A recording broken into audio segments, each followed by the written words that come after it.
Up to this point in class, we've been looking entirely at European art, or almost entirely at European art, and we're going to look in this lecture at early modernism in America prior to World War One. Robert Henry is the first of the artists that we'll look into. He spells his name in the French manner, but it's still pronounced Henry. He was from Philadelphia, and he had spent time in Paris in the late 1890s. This isn't why he changed the spelling of his name to the French Henri. He changed the spelling, but not the pronunciation. It's still pronounced Henry. He changed it when his father had actually killed someone, and he was trying to divorce himself from his family's past. Well, he became a major mover in American modern art right around the year 1900. In fact, in the year 1900, he gathered a group of 8 young newspaper illustrators and encouraged them to turn to high art, turn to painting. It's important to remember that in 1900, newspapers were still illustrated by hand. They didn't quite have enough of the technology yet to reproduce photographs. So newspaper illustrators were in great demand and were often illustrating events from everyday life. And Henry says that this would be a great idea for them to do this in fine art as well, to do paintings of similar sort of subjects. And he encourages them to make paintings that focus on gritty, urban, very modern scenes, and to paint them in an unpolished manner, a sort of rough and scumbly manner, which we'll see as we look at these in detail. Right? So modern scenes painted in an untraditional manner. This call to younger artists, these young newspaper illustrators, to paint in this manner is based on things he'd seen when he was traveling abroad in Paris. In particular, works of an older French movement called realism, which really began around 1850, actually 1848 to be precise, which focused on sort of gritty images of in particular, rural workers. These were still very much in style, at least, even though they were recognized as being older, in Paris while he was there. So Millet's Breaking Flax up in the Walters is a fine local example of the realist school of painting, where artists, inspired very much by the Third French Revolution, were turning to scenes of the working poor in the countryside as a way of shining a light on their predicaments in hopes of affecting some sort of social change. Some of these realists did make works that were set in the city as well, much like what Henry wants his artists to do, but they also still focus very much on the human element, again on the plight of the working poor.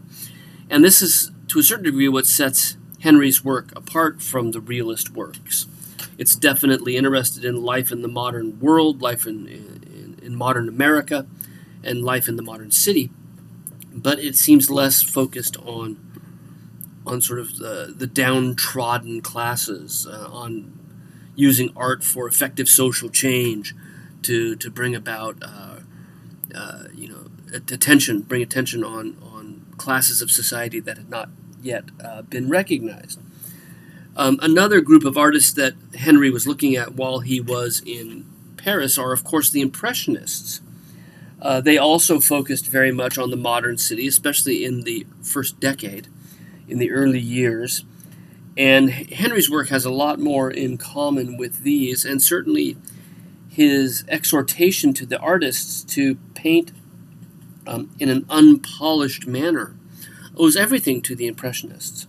But with both Monet on the right, with this picture in London, and Henry on the left, we both see them focusing on particular views that highlight the modern city, the changes that have been brought about in recent generations, and how Paris on the right and New York on the left have been utterly transformed in the modern age from a traditional city into something very, very new and very modern. And so for Monet, the train shed is exactly this symbol, the symbol of modern Paris.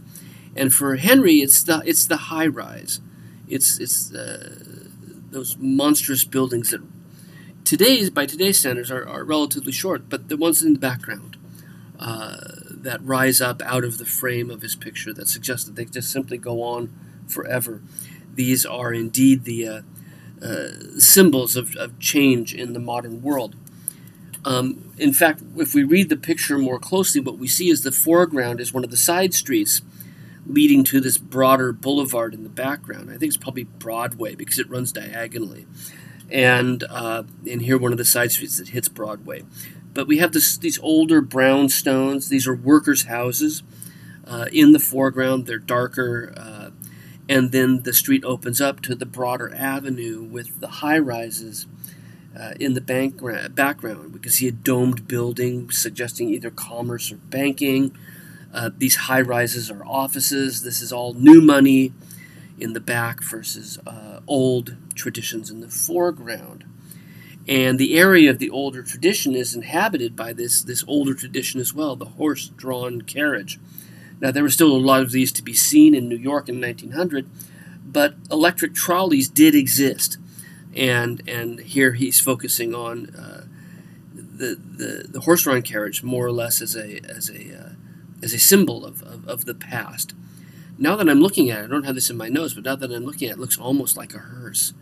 And I wonder if that's an idea of the dying past and the modern future rising behind it. You'll also notice as you read the picture closely that the boundary between the brownstones and the modern high-rises is an electric lamp. It may well be a gas lamp, but it looks to me like an electric lamp.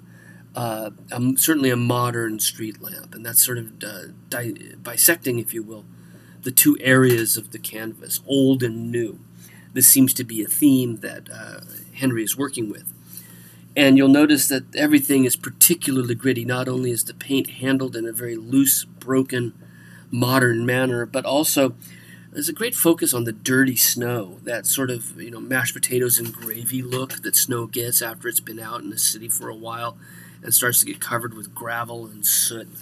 It's a really dirty picture. And that's kind of a hallmark of not only Henry's work, but the artists that he gathered around him, is this grittiness. Mud on the wheels, dirt in the snow. There's nothing particularly beautiful about it. It's evocative, and it's gorgeous. But the scene itself does not present anything lovely. It's a gritty, dirty city. Now, what's fascinating about this adoption of these French traditions is that realism and impressionism were really passé when Henry went to Paris. Some artists were still doing it, would continue to do it deep into the 20th century, but it really wasn't avant-garde in anybody's minds. He's picking up on an older French tradition. At the same time, when he brings it to America and it starts to do this sort of realist, impressionist kind of work in America, it becomes modern. Within the new environment. And that's because the major tradition in America in the 1890s was what we call the aesthetic movement. These were works of art that were based on the idea of art for art's sake. They were images of pure beauty and harmony, and they had no broad social overtones. They didn't reflect everyday life in any particular way. They were meant as sort of ethereal escapes into a dreamlike world. And Henry's work is a reaction against that. It's really in many ways the polar opposite of these works. And so what he's doing is he's using Impressionism and he's using realism, these French movements, as a way to sort of break with the dominant direction of a lot of American art in the 1890s and move in what seems like an old school direction, but one that is in fact quite new.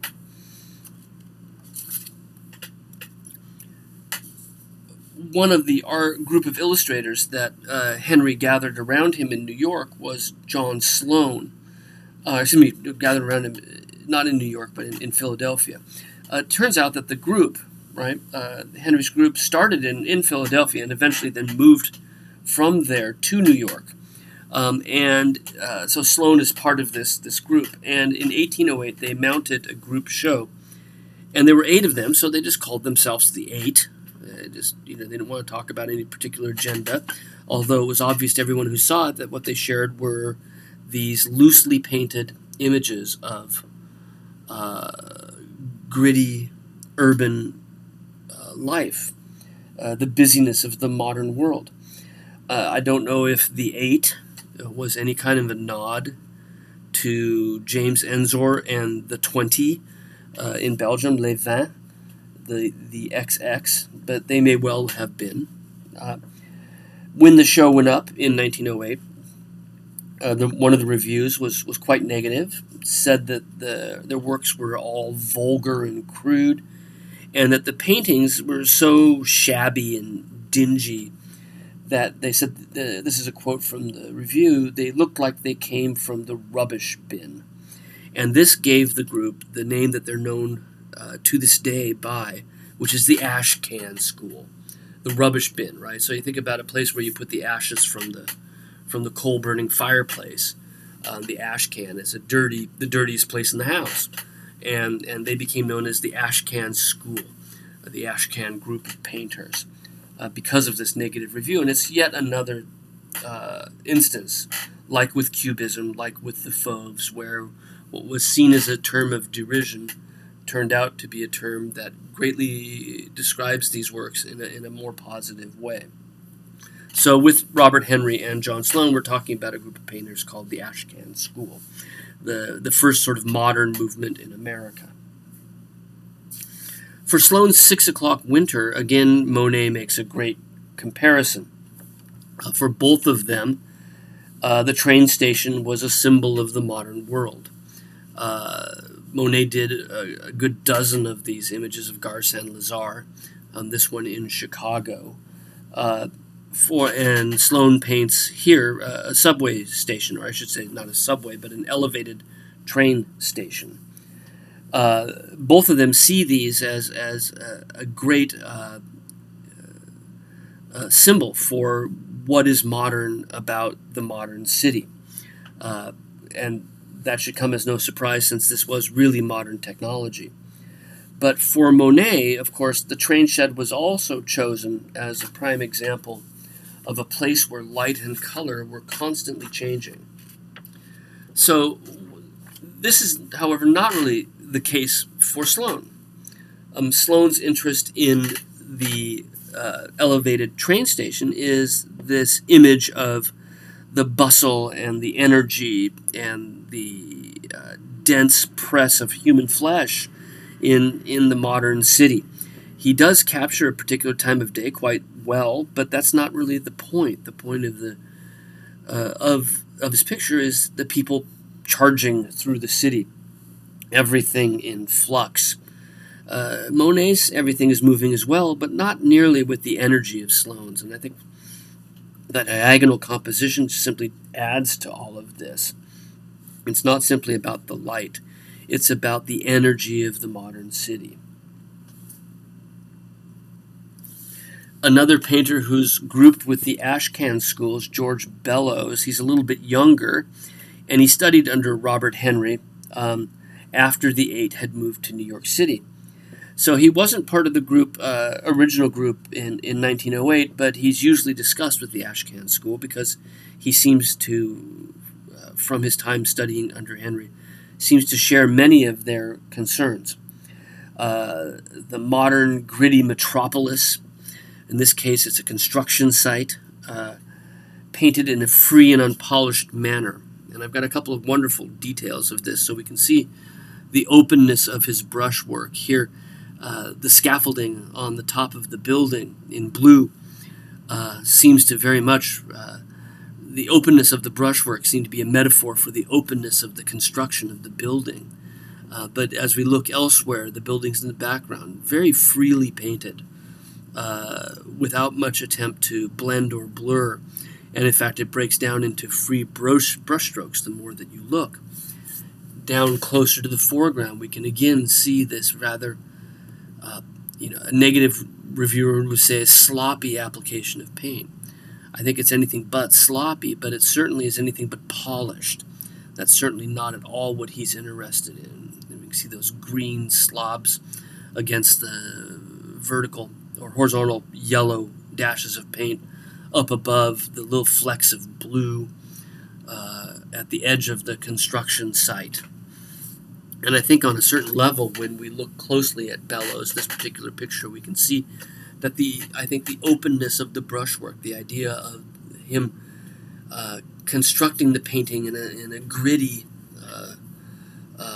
sloppy manner, I think he sees that as an analogy to the work that's going on here itself, breaking up stones and gritty and sort of taking something solid and complete and breaking it down into smaller constituent parts so that it can be worked with.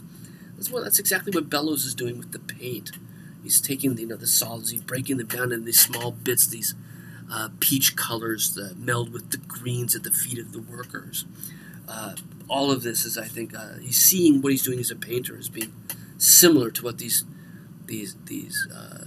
construction workers are doing with picks and axes. Now, the actual construction site is Penn Station, the old Penn Station in New York City, which was itself torn down in 1966 or so to be replaced by that ugly thing that's there now. But this is the Pennsylvania Railroad site at the time that Bellows was painting it. So he's placed you, the viewer, down underneath, down inside the construction pit, crack of dawn, watching work begin with cranes and miners breaking the earth to give us the base underneath the structure itself.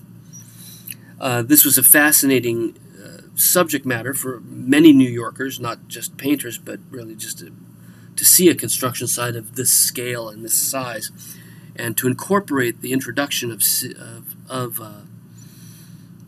trains into the center of the city, commuter trains from outside, intercity rail, rather than just the metro and or the subway system, and so to see this huge portion of the city sort of gutted and emptied would have been a thing of fascination for everyone. They still are, aren't they? I mean, this is why they put up the boards around construction sites, because people love to gawk at these big open holes in the ground. And Bellows takes us right down inside of it, right? It gives you this sort of privileged view, if you will, of the construction site, something that not everybody would have had. He did at least 4 pictures of this. This one is in now the Crystal Bridges Museum in Bentonville. Excavation at night, because in fact the excavation went on day and night, and you can see not exactly the same view, but from the same situation down inside the pit looking up at the city above.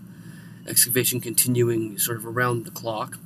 This museum in Bentonville, just in case you didn't know, is the one that was founded by Alice Walton, the heiress of the Walmart fortune, and she's put together a really terrific collection of American art down in Arkansas. If you're ever interested in a trip for something like that, just keep that in the back of your mind.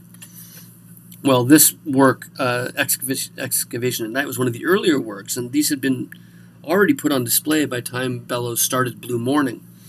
And when they were put out, they were criticized like many ash can works were. One critic said that they had a brutal crudity and a grim ugliness. And so we think that the Blue Morning, being the last of the group, the fourth of the 4 that he painted, that he takes every step to try to make it as beautiful as possible by choosing these cerulean colors. They look like deep pools of mineral water. It really is a beautiful palette, and doesn't have any of the sort of earthy messiness of some of the earlier works.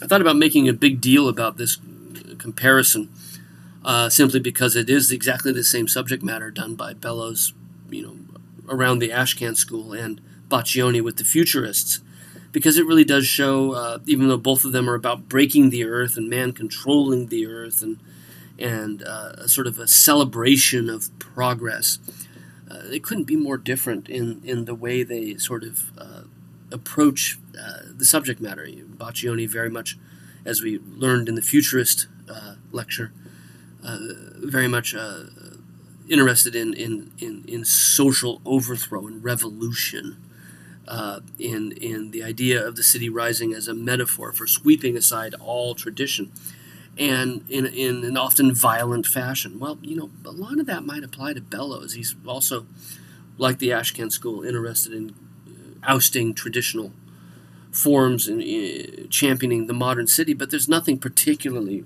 revolutionary about it. And of course, the other thing is that there's nothing that seems to owe anything to European modernism. Boccioni's got some influence from the Fauve, some influence from Cubism, some influence especially from the Orphists. Bellows, however, none of that whatsoever. It really is an American picture, sort of steadfastly traditional in the face of some increasing knowledge of European moderns. The last Bellows works we'll look at is he did a whole series of boxing pictures, so it's worthwhile looking at least at one of them because we have one of the best at the NGA. Athletic pictures were a favorite theme of Ashcan artists.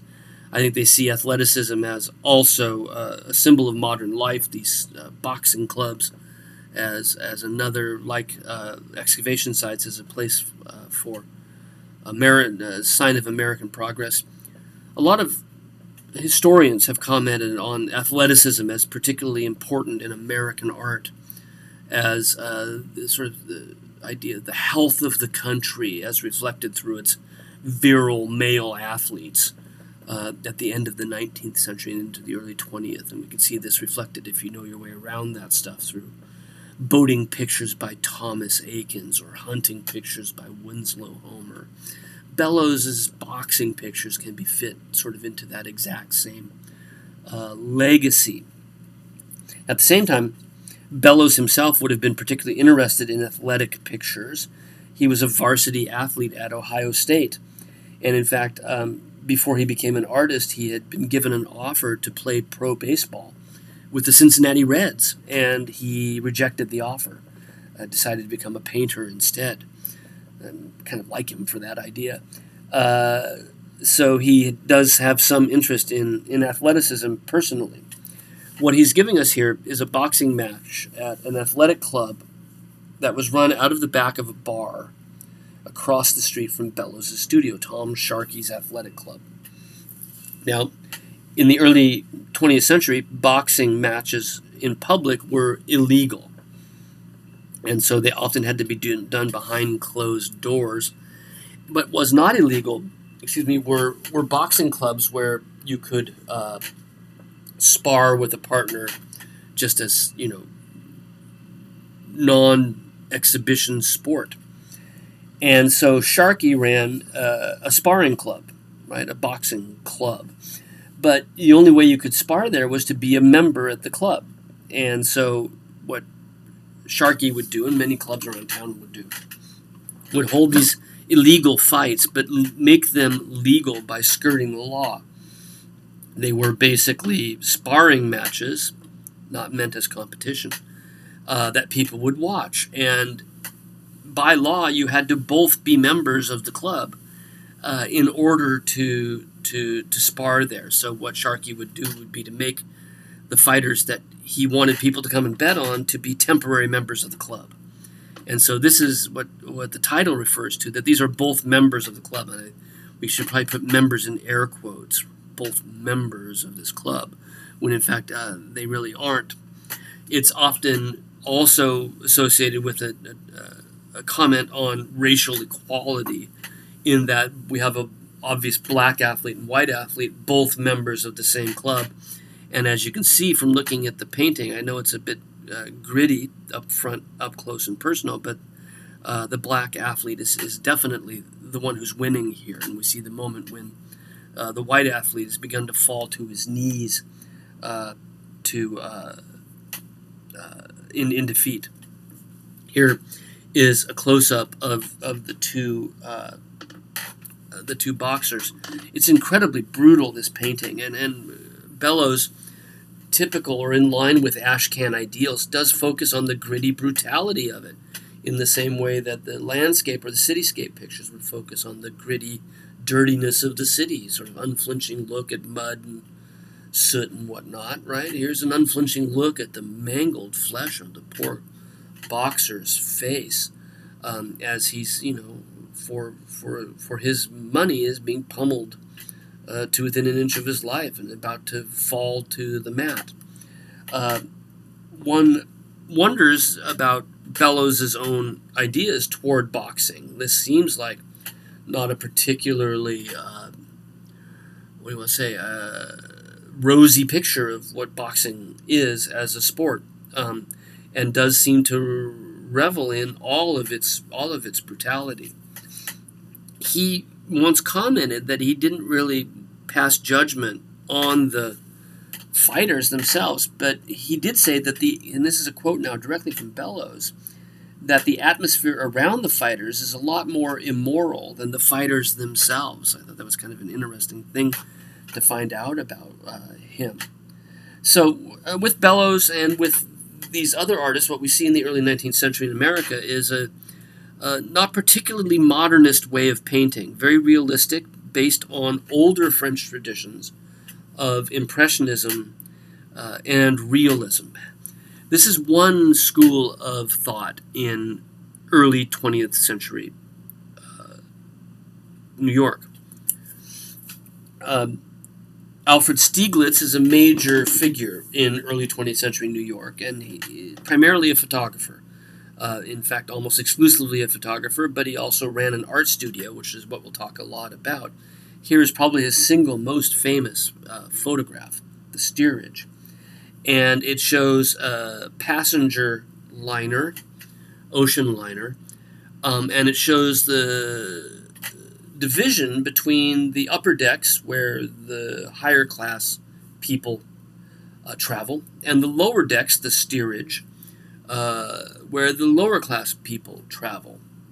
And so we might argue that it shares the Ashcan school's interest in sort of gritty modernism and showing things kind of unflinchingly, in this case, the realm occupied by the lower classes down below. But Stieglitz was not part of the group. It had absolutely no association with them, even though... And Bellows, Bellows studied under Henry, so he did have an association with the group. Stieglitz was in a different camp, right? And we'll this is going to launch us into a second variation of American modernism. So our picture here first, before we get into that, is the steerage is usually understood as an image of immigrants coming to America, and can be seen as part of the changing modern city, which seems to be a theme in many people's minds in the early 20th century. But it was actually, the photo was actually taken when Stieglitz was on holiday. He had taken a boat to Germany, and as it docked, I think it was in England, he took this picture there. So the question then comes up is, definitely it seems to be an image of class difference, the wealthy are above and the poor below. And if they're not immigrants coming to America, even though they may have been seen that way by viewers, are they perhaps people going back from America, workers returning home for one reason or another? Were they turned away by U.S. immigration? Well, that sounds contemporary, doesn't it? Relevant today as before, the idea of coming to America for all that America offers and being turned away simply because you're coming for exactly what the Statue of Liberty says we should come for, or hungry, or those people needing refuge. Other people suggest that it may not be the U.S. government turning people away and all of that. It may just be people going home after their 2-year visas had expired. In any event, what Stieglitz gives us is this wonderful composition bifurcated by an empty bridge with the poor below, a ladder unused leading up above, cut off by the frame to the area of the upper decks where the middle class and higher class travelers reside or have their room. it really is just a fantastic picture and shares some of the themes of the Ashcan school. Another photograph by Stieglitz of the modern city reminds us very much of Robert Henry's painting of the dirty snow. Shows us a view out the back window of the art gallery that Stieglitz ran. And this gets us into our discussion of this second group of artists in New York, a more avant-garde group responding directly to European modernism. Gallery 291 was Stieglitz's gallery that he ran on Fifth Avenue. 291 was its address, 291 Fifth Avenue. And as a photographer, he opened it not only to show modern photography, but also to show modern art exhibitions. And so, in fact, Gallery 291 was the first gallery in America to host a show with works by Cezanne, with works by Matisse, with works by Picasso, and all of these in the first decade of the 20th century. So he's instrumental, Stieglitz is, in bringing European art to the attention of Americans. American artists on the one hand, but also the American picture-buying public. And because of that, he gathered around him a circle of artists. One of these is Max Weber. He was born in Poland, but his parents had immigrated to America. Still pronounces his name in the Polish manner as opposed to Weber. Gives us an image here from somewhat later, but he's part of the Stieglitz circle. He had a show at 291. Stieglitz was very supportive of American artists who were championing modernism. And Weber is definitely one of these. He had gone to Paris himself in 1905, had spent 3 years there, 1905 to 1908. While he was there, he hooked up with other American expats, one of which was Gertrude Stein, who we've talked about before, the woman who, with her brother Leo, hosted gatherings of artists at her Paris apartment. These gatherings included Picasso and Matisse. Weber was part of that circle as well. Became very much interested in the works of Fauvism and Cubism during his time in Paris. And on returning to America, he immediately fell in with the Stieglitz circle because Stieglitz was the most supportive gallery owner, the most supportive of modernist ideas in New York City. Now, the painting on the left is meant to evoke commuting, traffic inside the city, as facilitated by the elevated trains and the subways in New York City. The term rush hour is relatively new at this point. It was only coined in the 1890s, and insofar as a term, it's really a term, at least in by the time Weber's painting this, it's a term that's only associated with New York. And even though he's trying to evoke the idea of rush hour traffic, rush hour mass transit traffic, it makes a nice comparison with Sloan because he doesn't show us anything. He doesn't show us trains. He doesn't show us people. There's nothing there that seems to suggest much of anything around the idea of rush hour. Only what rush hour meant, which was this press of people together at one particular moment, coming from both work and shopping and all on the train at the same time. And that sort of bustle and busyness and shoving and cacophony. This is what Weber is trying to suggest. The pressure of rush hour without actually illustrating it. So seeing these two things side by side, within a few years of each other, gives us the wide range of what's going on with American art in the early modern period. Everything from more traditional realistic scenes to significantly more modern approaches to painting the same theme. Obviously indebted to early Cubism, Max Weber's work is, the color scheme, the fragmentation, the sort of positive-negative space interplay the sense of transparency and translucency. All of these things go back to Cubism, and particularly early Cubism, because this was what he would have seen when he was in Paris. 1905 to 08 was when Picasso and Braque were in this sort of greenish-brown period of the dawn of Cubism.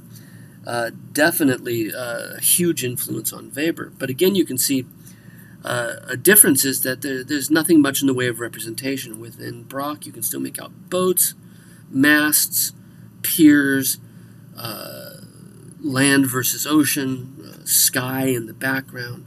But with Weber, we just get geometric shapes. We may get a few buildings here and there and a sort of staccato rhythm of angles, but it's not at all recognizable.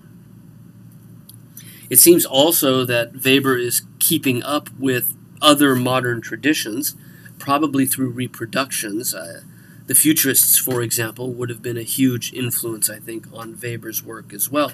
But again, with the exception that Weber is much less representational than the Futurists are. But still, that sense of dynamic movement and even the idea of painting sound, painting movement through abstract forms, the blasts that we see coming out of the dancer in Severini's works. Stieglitz may well have helped him understand these things. He may well have seen them through reproductions in newspapers as well. Now, one more thing we need to talk about insofar as modernism in America, one more influence on the modern movement in America, in addition to Stieglitz, and perhaps even more important than Stieglitz, is the famous Armory Show in 1913. It's named after a regimental armory on 25th and Lexington Avenue in New York, the 69th Regimental Armory. They housed a show there every year. They still do, as a matter of fact. But in 1913, they put on a show of modern art. They had been planning it for about 2 years. Planning began already in 1911, and the show was massive. Over 1,300 works of art, sculptures, paintings, by over 300 artists in the Armory Show. And it started in New York, and then it went to 2 other venues. It went to Boston, and then from there to Chicago. And this became, for the wider American public, this became the first real introduction to modern art. Stieglitz had been showing it for years, 4 or 5 years by this point, in 1913. But the people that came to Stieglitz's gallery would have been a small sector of the populace. Artists were certainly seeing it there, but not everyone. The ones that were interested in modernism knew to go there, and certain collectors who were interested in modernism knew to go there, but most people didn't. And the Armory Show introduced modernism to a significantly wider audience. It was not only 20th century art. These modern artists represented everyone from Impressionism onward. They really were trying to cover the gamut, and it was covered in the press. That helped more people even more to see it, and here we see, they called it at that point post-impressionism, but nudes by Matisse and an interior by the same painter, and you recognize these things, don't you? There's the blue nude in the center, and just to the right of it, even though it's badly contrasted, you might recognize the red studio works that we've already studied. These were both in the Armory Show in New York first, and then later in Boston and Chicago. There was also a wide range of the Golden Section group. The Orphists were well represented there. Obviously, Picasso and Braque were there. About the only modern group that we've looked at that wasn't well represented was the Futurists. Perhaps it's because of their politics. Hard to say for sure. But the Ashcan School was there.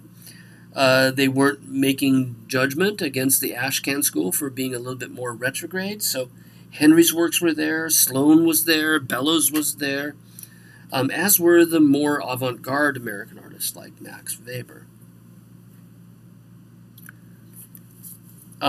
It's polarized American artists, the show did. Really, American artists split between those who were willing to and wanted to adopt European modernism and those who simply flat out rejected it.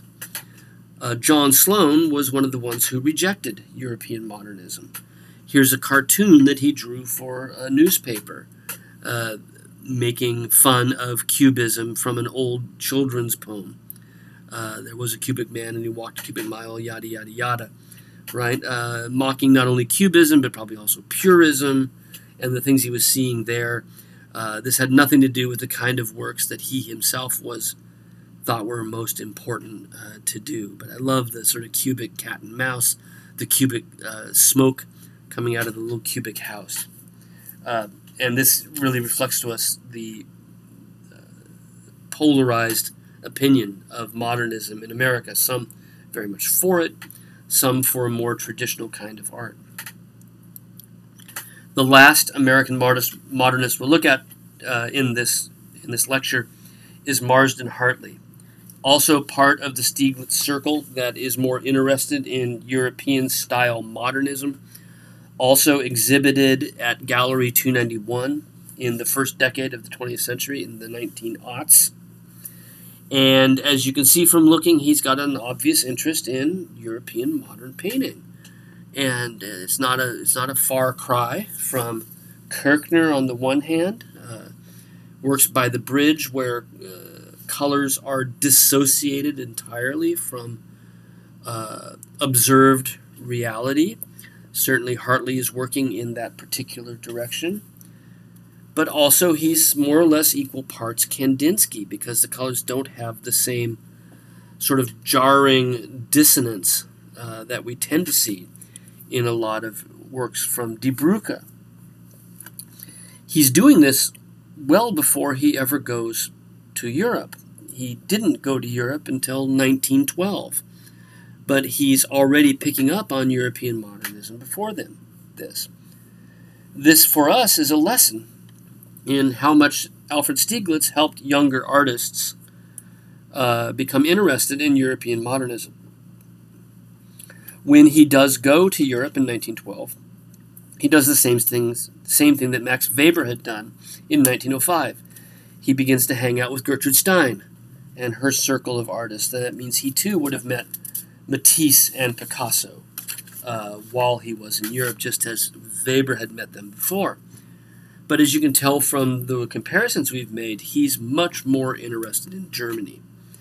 And so he moves from Paris to Berlin in 1913 so that he can pursue his expressionist desires, his expressionist tendency. In Germany, he fell in love with a German military officer, Karl von Freyberg.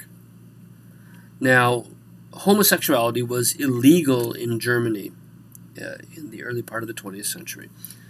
It was not condoned. It existed broadly, but had to be behind closed doors. There was a lot of gender-bending play. But if you were openly homosexual, obviously it could have gotten Freyberg removed from the military, and it could have got them both arrested. Doctors were still diagnosing homosexuality as an illness in the early 20th century. Well, they have this illicit affair, illicit because it's illegal, and Freyberg is called up to battle in 1914. Almost immediately, he's killed. One of the early deaths in World War I.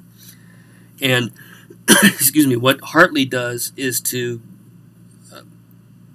go about painting over the next few years a huge number of memorials to Karl von Freyberg, to his lover. And the memorials are all pictures like you see on the left, Berlin Abstraction, which are a collage-like use of military emblems. I have some details to show you. The black cross in the center of a red bullet is derived from the German military honor called the Iron Cross, which was given for bravery and had actually been awarded posthumously to Karl von Freyberg. The twisting E below it that looks almost snake-like is probably a reference to Marsden Hartley. His birth name was Edmund. The E is him, and you can see it's attached, if you will, to the Iron Cross, which represents von Freiburg. Down below that, looking very much like the shoulder epaulets that one sees on a uniform, even right down to the brad that holds it down, the button that holds it down is the number 4. Von Freiburg served in the 4th Regiment, so this is again a reference to him. As a painted collage of sorts, it's really very, very close to abstract, although everything does have a very, very solid reference point.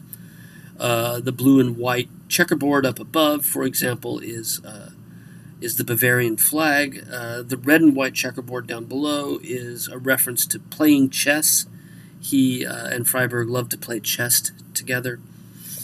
We see many of these same forms picked up in another work in the Hirshhorn by Hartley, one of the other of these hundreds of paintings that he did in honor of von Freiburg, where again nationalistic and militaristic symbols are excerpted from description and placed together.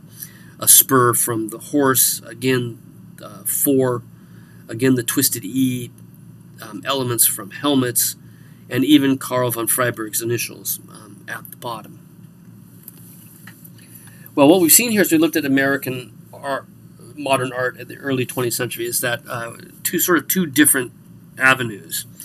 With the Ashcan school, we saw an attitude of rebelling against the main trends of the day, but the works didn't really respond to the most up-to-date trends in art at the time. They still seemed a little backward that way, even though they were rebelling against what was happening in the 1890s.